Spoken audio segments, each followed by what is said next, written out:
नमस्कार, मैं डॉक्टर शिशिर उपाध्याय। सवाल तो पूछेंगे में हम सबसे पहला आज एक बहुत बड़ा सवाल है और जिस पर हमारे साथी यहाँ एकत्रित हैं। सवाल यह है कि आखिर बहुत देर कर दी हुजूर चिंता करते करते, जिसकी चिंता की है साल भर बीत गया है, अब याद आई है जब सरकार चली गई है मध्य प्रदेश से। अगर ये पहले चिंता कर ली होती तो शायद प्रदेश में आज सरकार बनी रहती। और जो कहा जाता है कि पूरे देश से सिमट रही है, पंजाब, राजस्थान, छत्तीसगढ़ और मध्य प्रदेश भर बचा था, तो वो मध्य प्रदेश भी चला गया था अगर ये चिंता पहले कर ली होती। हम इसी पर चर्चा करेंगे। हमारे साथ चूंकि राजनीतिक परिस्थितियां हैं, हमने एक सवाल और पूछा था, अभी भी सबसे ये पूछना चाहते हैं कि सत्ता की खातिर ये लोग, माननीय जनप्रतिनिधि कहते हैं कि हम जनसेवा के लिए राजनीति में आते हैं, लेकिन अब देखने में ये आ रहा है कि सत्ता के खातिर, क्योंकि राहुल गांधी जी ने जो ऐसा कहा है कि उन्हें वापस आना ही पड़ेगा, हम मुख्यमंत्री बनाएंगे उनको, और मुख्यमंत्री वहां नहीं बन पाए, बहुत पीछे वाली लाइन में चले गए, यहां तो देश में नंबर 2 पर थे। इसी मुद्दे पर चर्चा करेंगे। हमारे साथ भारतीय जनता पार्टी के प्रवक्ता के रूप में श्री उमेश तिवारी जी हैं, हम उनका स्वागत करते हैं। हमारे साथ कांग्रेस के प्रवक्ता के रूप में कार्यकारी अध्यक्ष हैं कांग्रेस के जिले के राहुल सिंह राठौर जी, हम उनका स्वागत करते हैं। वरिष्ठ पत्रकार, समीक्षक, समालोचक और राजनीति पर अच्छी पकड़ रखने वाले वरिष्ठ पत्रकार प्रवाल सक्सेना जी, हम उनका स्वागत करते हैं। और सबसे पहले हम प्रवाल जी के पास ही आना चाहते हैं। प्रवाल जी, क्या लगता है आपको, जो हालात हैं, जो परिस्थिति है, उसमें राहुल गांधी ने 1 साल बाद, सरकार जाने के 1 साल, 24 तारीख को 1 साल हो जाएगा, शायद 10-11 से ही यह स्थिति बन गई थी। दिग्विजय ज्योतिरादित्य सिंधिया समर्थक मुंबई के किसी होटल में इन दिनों वहां आराम कर रहे थे और कोरोना जबरदस्त फैल रहा था और उनको मनाने कमलनाथ जी और दिग्विजय सिंह जी की तरफ से टीमें जा रही थी। क्या लगता है कि आज जो बयान आया, लगता है कि कांग्रेस के राष्ट्रीय अध्यक्ष ने इतनी देर बाद सोचा? अब देखिए शिशिर जी, 10 दिन बाद मध्य प्रदेश सरकार को 1 साल पूरा हो जाएगा शिवराज सिंह का। और 1 साल बाद जो आपने कहा कि कांग्रेस के युवराज को ये आया समझ में कि सिंधिया तो हमारे ही थे और हमारे रहेंगे और हम उन्हें सीएम भी बनाते, सब करते। और उन्होंने भी कहा कि आपने शायद देर कर दी। ये बात सच है। जिस तरह की परिस्थितियां सरकार जब बनी, जब से ही आप यादें, आप हम सब अटकलें लगा रहे थे कि सरकार कब तक है, कितने दिनों की, कितने महीनों की है। ऐसा तो नहीं है कि राष्ट्रीय नेतृत्व और कांग्रेस का नेतृत्व वो नहीं समझ रहा था। लेकिन परिस्थिति ये थी कि राहुल गांधी के हाथ में पूरी तरह से कमान नहीं थी। कमान जो थी वो उनकी माताजी सोनिया गांधी के हाथ में थी।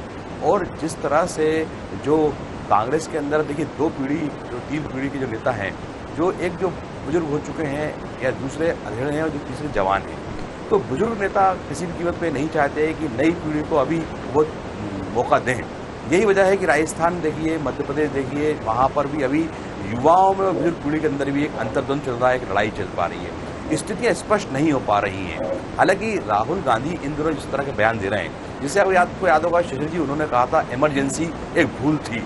ये बहुत बड़ी बात उन्होंने बोली थी। किस परिपक्ष में बोली, किस प्रदेश में बोली, लेकिन उन्होंने बोला तो इसका मतलब ये कि वो साफ गोई से अपनी बात को स्वीकार कर रहे हैं कि दादी से जो गलती हुई थी इमरजेंसी की।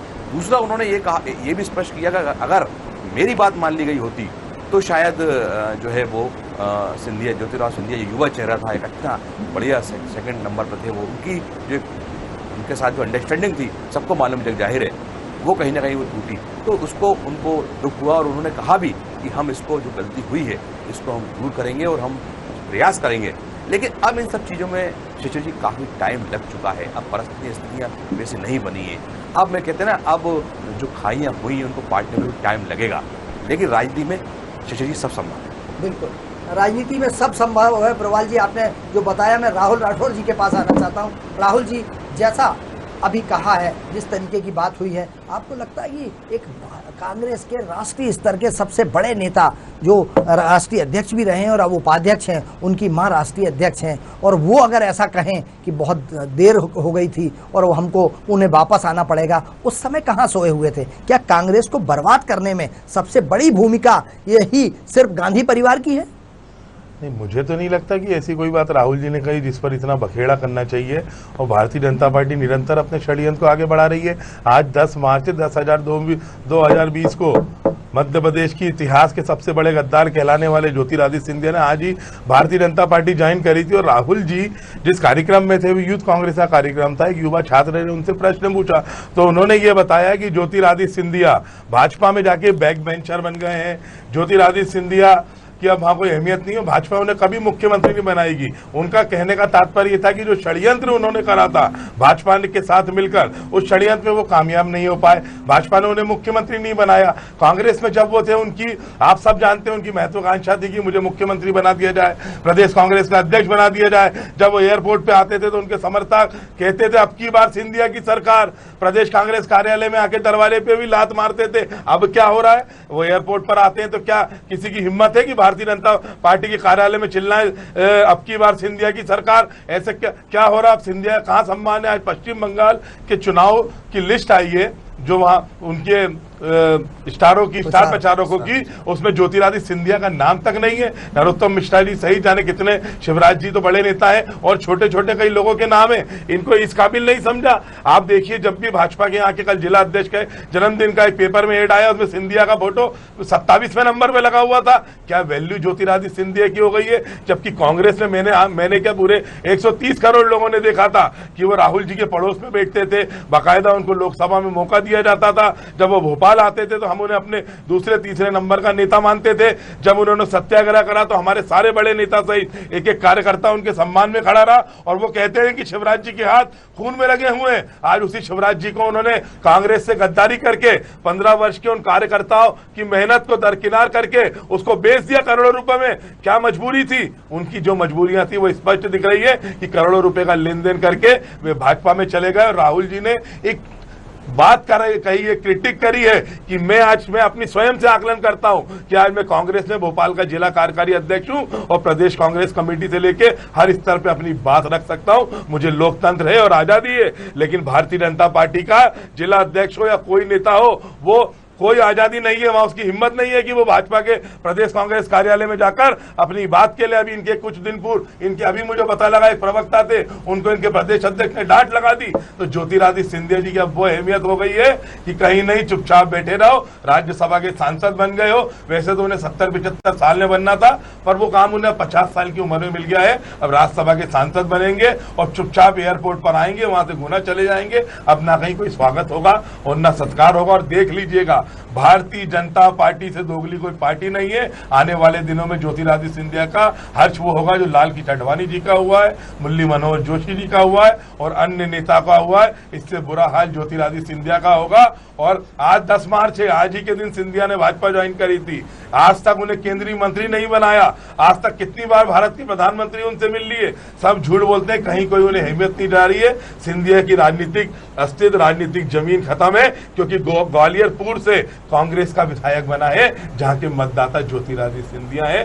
सिंधिया की अब कहीं कोई जमीन नहीं बची है। और 2023 में भाजपा का सफाया तो हो गई, साथ में सिंधिया का भी पूरी तरह भाजपा से सफाया। चलिए उमेश जी से पूछ लेते हैं। उमेश जी, बड़ी उम्मीदें लेके कांग्रेस छोड़ के भाजपा में गए थे, राज्यसभा में भेज दिया आज ही के दिन, आज 1 साल पूरा हो गया है। आपको लगता है कि इतने बड़े राष्ट्रीय स्तर के नेता को आपने लाके और बैक वेंचर बना दिया, सबसे पीछे की सीट? भारतीय जनता पार्टी, ऐसा राहुल गांधी जी का कहना है। नहीं, मैं बता रहा हूँ, राहुल गांधी जी का कहना, वो तो 1 साल के बाद उनको ध्यान आया, ननिहाल घूमने के बाद उनको होश में आए कि हमारे पार्टी में चल क्या रहा है। आप न उनकी मम्मी उनकी बात सुनते हैं, न राष्ट्रीय अध्यक्ष के साथ में जो अगल बगल रहते हैं, जो बुजुर्ग और वरिष्ठ नेता है, वो नहीं सुनते हैं उनकी बात। कांग्रेस ही उनको सीरियस नहीं लेती है, राहुल गांधी जी को। अब वो क्या करें, उनकी टीम बिखर गई है। भाई, जब आप अपने यहाँ किसी को सम्मान नहीं दे सकते हो तो स्वाभाविक है आपकी टीम बिखरनी है। अभी तो हो सकता है सचिन पायलट जी भी बीच में देखो खड़े नजर आ रहे थे। अभी वो तो संभालने में लगे हुए हैं। ज्योतिरादित्य सिंधिया जी का भारतीय जनता पार्टी, भारतीय के बारे में राहुल जी आप ज्ञान मत दो भाई, आप सुनो तो। आप बोल रहे थे तो हमने नहीं बोला। कांग्रेस की यही आदत तो खराब है, बाद में 1 साल के बाद पछताते हैं। अरे पहले सुन लो, फिर पश्चाताप बाद में करो। देखिए, भारतीय जनता पार्टी में ज्योतिरादित्य सिंधिया जी का मान सम्मान संपूर्ण रूप से है। रही बात राज्यसभा की, वो राज्यसभा में गए हुए हैं, कोई ये भी नहीं कहने की बात है। और आज उनके पिताजी का जो है, आप देखें पुण्यतिथि भी थी, उनको आज लगभग 76 वर्ष हो गया। तो भारतीय जनता पार्टी इस विषय को भी रखी और मान सम्मान के साथ में मनाई। उनकी दादी हमारे पार्टी में है, उनकी बुआ जी हमारे पार्टी में अपने घर में आए हैं, कहीं वो बाहर नहीं गए। अब चूंकि राहुल गांधी जी को यह तकलीफ है कि उनके जोड़ीदार चले गए, तो आपको यह सोचना था, आपको सम्मान देना था। भारतीय जनता पार्टी ने कोई जोर जबरदस्ती नहीं किया था ज्योतिरादित्य सिंधिया जी के साथ, वो अपने मान अरे सुन लो, मैं बता रहा हूँ ना राहुल जी, अरे मैं याद करा रहा हूँ, यही कमलनाथ जी बोले थे, यही कमलनाथ जी ज्योतिरादित्य सिंधिया जी को बोले थे कि मैं रोड पे आऊंगा, तो बोले आप रोड पे आ जाओ। अब वो रोड पे आ गए तो कांग्रेस को रोड पे ले आ दी। यह गलती जो वाया बुजुर्ग नेता है, वरिष्ठ नेता है, चाहे वो कमलनाथ जी हो चाहे दिग्विजय सिंह हो, इनको सोचना चाहिए था। ये सोनिया गांधी जी के इर्द गिर्द जो है माया जाल बना के रखे हुए, वहां पे राहुल जी की भी नहीं सुनने देते। यह पीड़ा आपको भी होना चाहिए।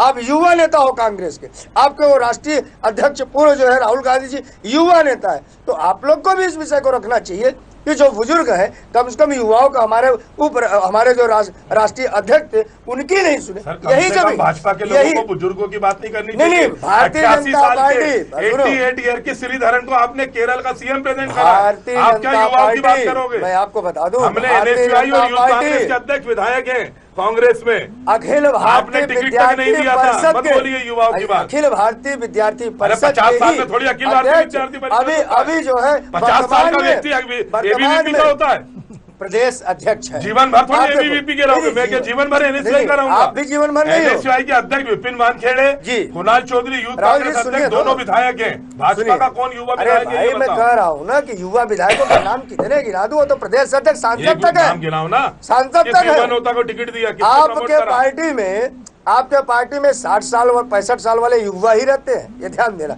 और भारतीय जनता पार्टी में 50 साल के तो युवा नहीं है। आपका क्या पैमाना है? तो बीडी शर्मा एबीवीपी के नेता थे, आप कह रहे हैं? है ना, थे ना हमारे एबीवीपी 55 साल का आदमी नेता है। 55 साल के नहीं थे हमारे। कितनी उम्र है उनकी?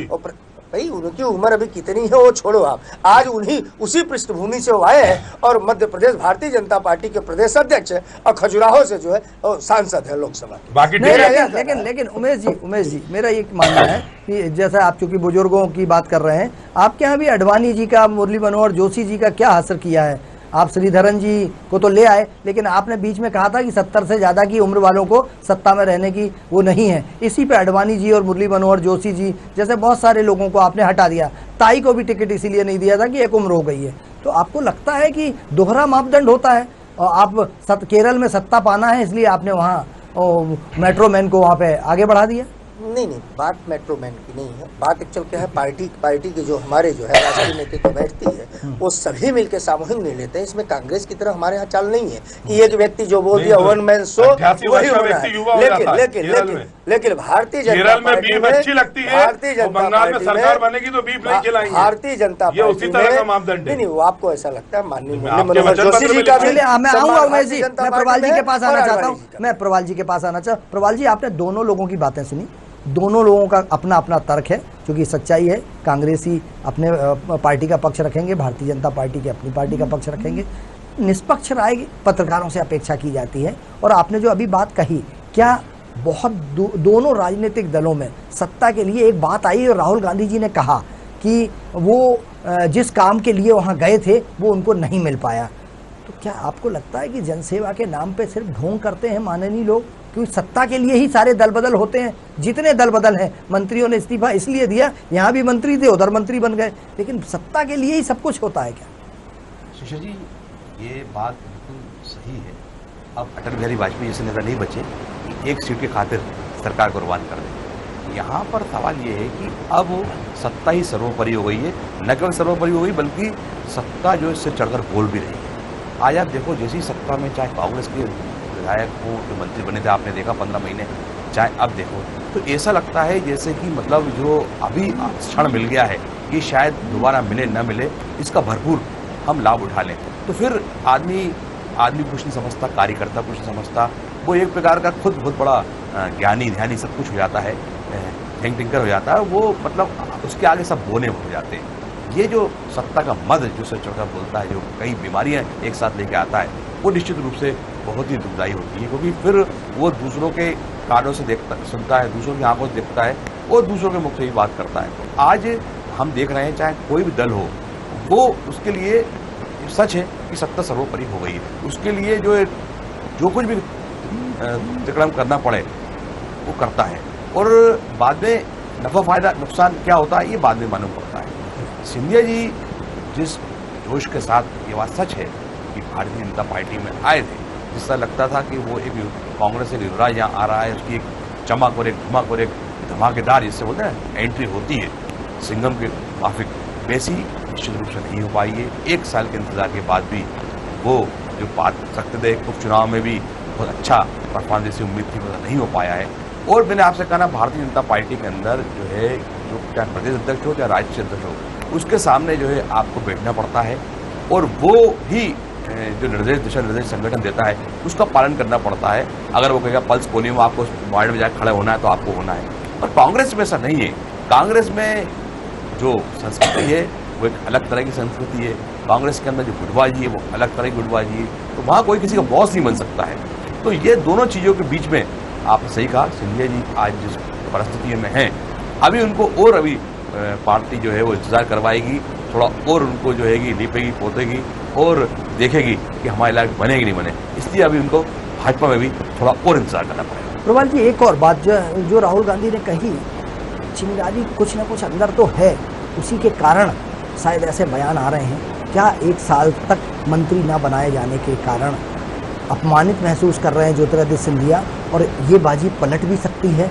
वजह सीधी सीधी है, सत्ता के लिए कुछ भी करेंगे, क्योंकि जो बात कही गई है ये सही है कि वो कहाँ दूसरे और तीसरे नंबर पे थे, आज वो 32वें नंबर पे भी नहीं है। मध्य प्रदेश में नहीं है, देश में नंबर 2 पर हुआ करते थे। राष्ट्रीय अध्यक्ष राहुल गांधी और महासचिव के रूप में ज्योतिरादित्य सिंधिया और प्रियंका गांधी हुआ करती थी। देखिए आज जी शिशा जी, ये तो सब कांग्रेस भाजपा सब जानते हैं कि राहुल गांधी और ज्योतिरादित्य सिंधिया किस तरह के संबंध थे, वो अंदर की बात है। लेकिन जो संबंध रहे हैं उनके इतने अटूट संबंध हैं कि जिसका एक बार प्रदर्शन आपने लोकसभा में देखा था, किस तरह से आंख मिचौली हुई थी, वो सबने देखा था। तो इस टाइप के ही उन दोनों के आपस में संबंध रहे हैं, वो बहुत जबरदस्त संबंध रहे हैं। और इसी वजह से ज्योतिरादित्य सिंधिया को पूरी उम्मीद थी कि राहुल गांधी दिल्ली में बैठे हैं तो मध्य प्रदेश में उनको वजन मिलेगा, उनको जो वो पद चाहते थे वो मिल जाएगा, सब कुछ ठीक ठाक हो जाएगा, राज्यसभा में पहुंच जाएंगे। लेकिन कहीं ना कहीं जब राहुल गांधी की भी नहीं चल पाई है या उनकी बात को नहीं माना गया, तो इतनी ज़्यादा हताशा निराशा आई कि उन्होंने सोचा कि अब पलायन करना पड़ेगा। और इस यहाँ से तो वैसे भी डोरे डाले जा रहे थे उनके ऊपर, तो इस तरह की परिस्थितियाँ बनी और उनको इतना बड़ा निर्णय लेना पड़ा। वास्तव में इसकी किसी को भी भनक नहीं थी कि ज्योतिरादित्य सिंधिया बीजेपी में शामिल हो जाएंगे। ऐसा लगता था कि ये नाराजगी है वो दूर हो जाएगी। कांग्रेस में ऐसा चलता ही रहता है, नेता एक दूसरे के खिलाफ बोलते हैं करते हैं, लेकिन बहुत ही मुश्किल ऐसा होता है, ऐसे दौर आते हैं जो इतने बड़े स्तर के नेता एक झटके में ऐसा फैसला लेता है। तो वास्तव में ये जो है कांग्रेस के पीछे नीचे से जमीन खिसकी है, उसको वापस लाने का ये प्रयास है। बिल्कुल। एक चैनल के ही एक कार्यक्रम में ज्योतिरादित्य सिंधिया समर्थक एक पुराने भोपाल के नेताजी के सामने मैंने ये बात कही थी, जब 1 मार्च या 2 मार्च को, तो उन्होंने मुझसे ये कहा था कि दुनिया इधर से उधर हो सकती है, सूरज रास्ता बदल सकता है, लेकिन ज्योतिरादित्य सिंधिया कांग्रेस में नहीं जा सकते। और जब भाजपा में नहीं जा सकते, कांग्रेस नहीं छोड़ सकते, लेकिन उसके बाद मैंने उनको भाजपा कार्यालय में जिंदाबाद के नारे लगाते देखा। क्या लगता है, कैसी तुरंत आस्था बदल जाती है, कैसे आदमी की भावनाएं बदल जाती हैं? मैं एक बार फिर से राहुल राठौर जी के पास आना चाहता हूं। राहुल जी, क्या लगता है आपको कि राहुल गांधी, सोनिया गांधी पूरी कांग्रेस पे कंट्रोल नहीं कर पा रहे हैं क्या? क्योंकि धीरे धीरे आज पीसी चाको ने रिजाइन कर दिया, कांग्रेस का बहुत बड़ा नेता था, और उन्होंने जो रिजाइन किया, इस्तीफा दिया, क्या वजह हो सकती है? नहीं, उनकी जो वजह है वो तो वही जाने, क्योंकि क्या है, सबकी महत्वाकांक्षाएं बन गई हैं, चाहे वो कोई भी हो, चाको जी हो, चाहे ज्योतिरादित्य सिंधिया हो, चाहे वो आजाद जी हो, चाहे कोई भी हो। इन्होंने कांग्रेस से क्या नहीं लिया।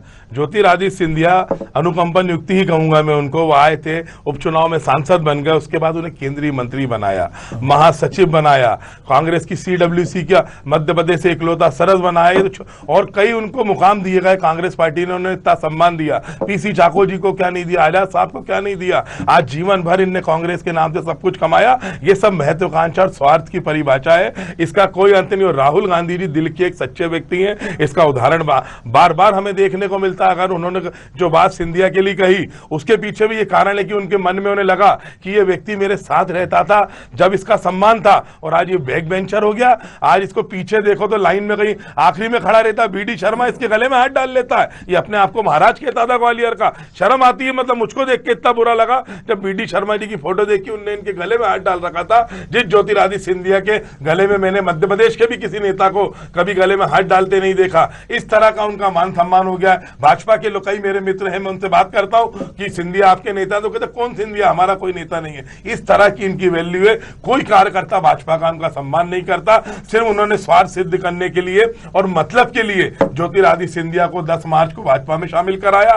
कमलनाथ जी बड़े स्वाभिमानी व्यक्ति थे, उन्होंने अपने पद से इस्तीफा दे दिया, विपक्ष में बैठना पसंद करा, लेकिन खरीद फरोख्त नहीं करी, गद्दारी नहीं करी। आज वो कांग्रेस के सर्वमान्य नेता है, मध्य प्रदेश में बैठे हैं, उनके सम्मान में कोई कमी नहीं। लेकिन ज्योतिरादित्य सिंधिया कहां है? आज आपको कंपेयर ये करना चाहिए कि कमलनाथ जी कहां है, दिग्विजय सिंह जी कहां है और ज्योतिरादित्य सिंधिया कहां है, तो आप ये पाएंगे कि वो मध्य प्रदेश के परिदृश्य में बहुत, रामेश्वर शर्मा भी उनसे बड़े नेता होगा, मुझे तो ऐसा लगता है। विश्वास सारंग जी उनसे बड़े नेता होगा। मेरे भोपाल, एक मिनट दो, मेरे भोपाल के 2 विधायक मुझे उनसे बड़े नेता लग रहे हैं। तो बहुत छोटा मान सम्मान हो गया है। लेकिन ठीक है, चूंकि मेरे नेता राहुल जी ने कहा, वो दिल के सच्चे व्यक्ति हैं, मगर उन्होंने साफ साफ कहा कि आप बैक बेंचर हो गए, आपकी महत्वाकांक्षा मुख्यमंत्री बनने की थी। और वो भाजपा जो हर जगह गद्दारी करती है, वो किसी को कुछ नहीं बनाएगी, उसका आज स्वार्थ सिद्ध था। क्यों नहीं शिवराज जी की, जब शिवराज जी चुनाव हारे थे, आपने पुनः सरकार बनाई तो नरोत्तम मिश्रा जी खरीद फरोख्त में ज्यादा आगे थे, या और दूसरे नेता थे, उनको मुख्यमंत्री बना देते, सिंधिया को बना देते, और भी कई आपके समय की कमी। उमेश जी, क्यों नहीं बनाया? आखिरी में आपका कमेंट। वैसे मैं राहुल जी को बता दूं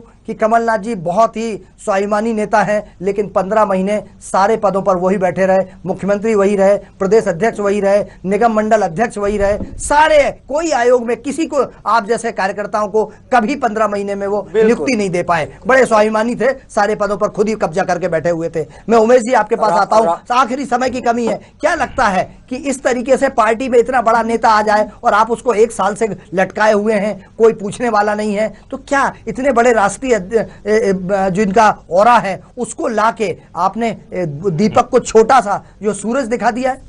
राहुल राठौर जी अभी इतनी देर से प्रलाप कर रहे थे और राहुल गांधी जी वहां से प्रलाप कर रहे हैं। आप ये देखो कि भारतीय जनता पार्टी में उनका बहुत सम्मान है, उनका बहुत मान है। अब इन लोग को दिक्कत हो रहा है क्योंकि ये 15 माह, अरे हम आपसे पूछ रहे हैं, आपने प्रदेश अध्यक्ष नहीं बनाया। अरे आपने क्या बनाया ये बताओ ना। बनाएंगे, क्या बनाओगे? हमारा अधिकार है ना। कब बनाओगे? आप बता दो, आज मत हो, आज बता दो, आज 1 साल हो गया, बता दो। प्रलाप करने की आवश्यकता नहीं है, वो भारतीय जनता पार्टी तय करेगी कि उनको क्या बनाना है। अरे भारतीय जनता पार्टी तो कुछ भी तय नहीं कर पा रही है, क्या तय करेगी? उनको राज्यसभा बनाना था, राज्यसभा उनको पार्टी में ले आना था, पार्टी में उसका सम्मान से आए, पार्टी ने उनका स्वागत किया, सम्मान किया। अब यह चिंता आप लोग को है कि कहीं ऐसा न हो कि कांग्रेस के और युवा नेता जो है भारतीय जनता पार्टी में। बिल्कुल, चिंता बहुत जरूरी है, और चिंता की वजह भी यह है कि जो नेताओं का चरित्र बदल रहा है, रातों रात आस्था बदल जाती है, सत्ता के लिए कुछ भी करेंगे ये बदल जाता है। 1 साल बाद हम सिर्फ इस बात पर इसलिए चर्चा कर रहे हैं कि जहां पार्टी के कद्दावर नेता ने उन पर साल भर बाद विचार किया है, वैसा ही क्या आप ज्योतिरादित्य सिंधिया फिर विचार करने लगे कि मुझसे गलती तो नहीं हो गई है? यही चिंता का विषय है। और अगर ऐसी परिस्थिति है तो ये बताता है कि सत्ता के लिए ही माननीय आते हैं, सत्ता के बिना नहीं रह सकते। जन सेवा तो मात्र बहाना है, कहना रहता है कि हम जनता की सेवा के लिए यहाँ आए हैं, इसके अलावा कुछ नहीं होता है। मैं चूंकि ये प्रवाल जी और राहुल राठौर जी, उमेश जी, तीनों के साथ बैठ के ये इसलिए चर्चा करना चाहता था, इसलिए ऐसी परिस्थिति बनी है कि बड़े बड़े नेता जो जन्म लेते हैं और कहते हैं जन्म भी यहीं लूंगा, मरूंगा भी यहीं पर, लेकिन उसके बाद क्या होता है मैंने एक उदाहरण सुनाया। और भारतीय जनता पार्टी से भी मैं ये सवाल पूछना चाहता हूं कि आपकी पार्टी में नेता कम है क्या? उमेश तिवारी जैसे कार्यकर्ताओं को क्यों नहीं मंत्री और विधायक और सांसद बनाया जाता? बाहर से लाला के जो कांग्रेस में हैं उनको लाला के आप मंत्री बना देते हो, विधायक बना देते हो। मेरा ये मानना है कि बहुत सारे भाजपा के इतने कर्मठ नेता हैं जो लंबे समय से संघर्ष कर रहे हैं, 20-20, 25-25 साल से मैं देख रहा हूं रात दिन उनको संघर्ष करते, वो आज सत्ता से बाहर हैं और कल तक दल बदल के जो आपकी पार्टी में आ गए हैं, अभी भी वो कहते हैं कि हमारा नेता तो वही है, नाम नहीं लेना चाहता, आपकी पार्टी में जरूर है, आपके मंत्री जरूर हैं, लेकिन वो कहते हैं कौन हमारा नेता, तो वो।